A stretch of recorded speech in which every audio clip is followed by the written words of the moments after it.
देखिए, 2 age groups हैं जिनकी इम्यूनिटी जो है वो कम होती है। राइट। एक तो न्यू बॉर्न बच्चे, ठीक है। और एक ओल्ड एज भी।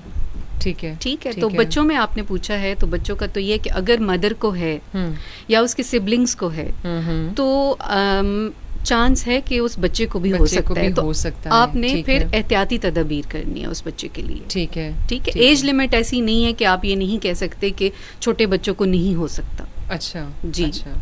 तो अगर ऐसी कोई सिचुएशन है कि जो स्कूल गोइंग बच्चे होते हैं जी साहब, तो वहाँ पे तो पता नहीं चलता, पेरेंट्स को तो पता नहीं चलता ना, वहाँ पर तो डेफिनेटली स्टाफ को पता होता है, लेकिन अचानक से आपका बच्चा आता है और उस किस्म के मामलात का शिकार हो जाता है, तो ऐसे में आपको क्या एहतियात करनी चाहिए, या अपने बच्चों को अवेयर अगर करते हैं, स्कूल गोइंग बच्चों को, तो क्या चीज़ आप बता सकते हैं कि भाई अगर आप क्लास में एक चीज़ देखते हैं, क्योंकि अक्सर औक़ात ऐसा होता है, देखने वाले बहुत सारे वालिदैन भी हैं कि जिनको इस बात का अंदाज़ा नहीं है, तो वो क्या प्रिकॉशनरी जो टूल्स हैं वो ले सकते हैं इस मामले में? अच्छा, देखें, इसमें 2 ग्रुप्स आ जाएंगे। एक तो वो बच्चे जिनको ऑलरेडी वायरल कंजक्टिवाइटिस है, ठीक है, और एक वो जिनको नहीं है।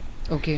जिन बच्चों को वायरल कंजक्टिवाइटिस हो जाता है, पेरेंट्स को ये मैसेज मैं देना चाहूँगी कि वो अपने बच्चों को स्कूल से 5 to 7 डेज के लिए आप उनकी लीव ले लें।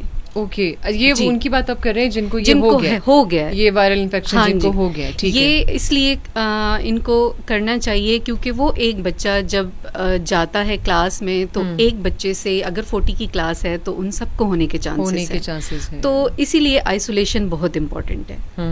दूसरा, वो बच्चे जिनको नहीं है और हम उनको बताना चाहें कि आपने क्या करना है, तो उन्होंने ये करना है कि जिस बच्चे की आंख उनको रेड फील हो रही है या उसमें सूजन उनको नजर आ रही है, तो उन्होंने उस बच्चे के साथ कांटेक्ट कम कर देना है। उसके साथ हैंडशेक नहीं करना, उसके साथ बैठना नहीं है, इवन कि जिस डेस्क पे वो बैठा है उस पे आपने अपना हाथ भी नहीं लगाना, क्योंकि सरफेसेस के ऊपर भी वायरस जो है वो स्प्रेड हुआ होता है। बिल्कुल सही, मतलब दैट्स द मेन थिंग कि जिसकी वजह से ये हो सकता है। बिल्कुल।